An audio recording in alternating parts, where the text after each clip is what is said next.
And more updates coming in on that story. It's become Madhya Pradesh versus Tamil Nadu over the cough syrup deaths. Remember, one place in which the deaths happened, the other place where the company is actually from. Tamil Nadu Health Minister state government has informed about cough syrups for toxicity to MP and the central government as well, but perhaps insinuating that no action was taken. Listen in to what they have to say.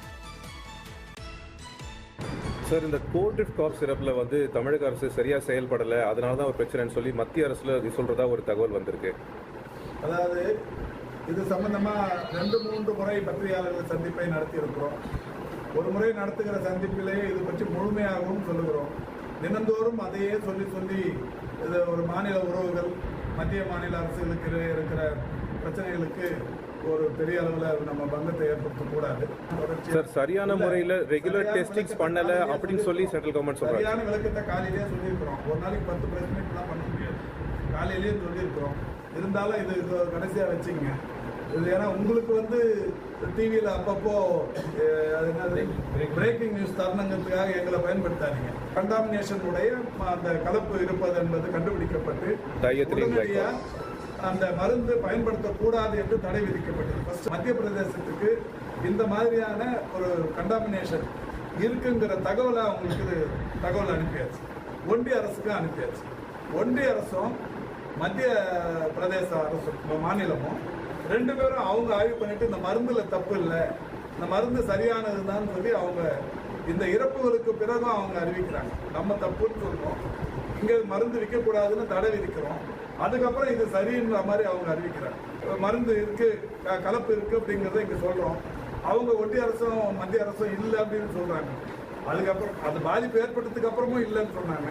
இப்ப அவங்களுக்கு அங்க political நெருக்கடி அதிகமான உடனே அவங்க இந்த மாதிரி ஒரு அறிக்கை விடுறாங்க. அது இன்னமும் கூடுதல் நடவடிக்கையா அந்த கடந்த 2 ஆண்டுகளா சீனியர் ட்ரக் இன்ஸ்பெக்டர் போய் முறையா ஆய்வு பண்ணல அப்படிங்கிறதுக்காக 2 பேரை இப்ப சஸ்பெண்ட் பண்ணியிருக்கோம்.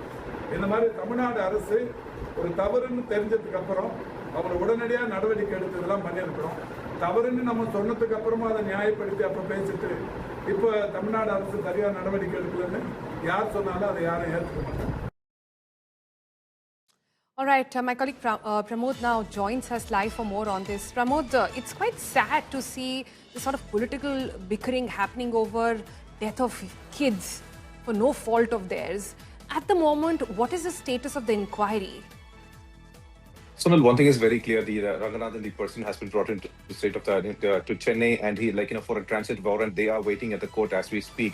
But the health minister, when we put forward these questions about how did the Tamil Nadu respond, because there are allegations that the Tamil Nadu government was pretty slow, and as this factory was in the state of Tamil Nadu, the state also bears a very important role in actually taking care of such a situation. He claims that he doesn't want to be a part of the breaking news, and he says that action was taken. He claims that he does not want to play the blame game, but however, he says that even after Tamil Nadu government has claimed very sure through testing that there was toxic substance and this is not a good medicine, Madhya Pradesh government and the union government did not take it seriously. That's how they are just having a blame game over it. And now Tamil Nadu government has suspended 2 drug authorities who are supposed to actually regularly go there and conduct inspections. But very clearly, a lot of questions are supposed to be answered in this manner, because just like you mentioned, innocent children are involved, and unfortunately, many have died because of this cough syrup. All right, Pramod, we'll leave it there for the moment. Thanks so much for bringing us up to speed with that update.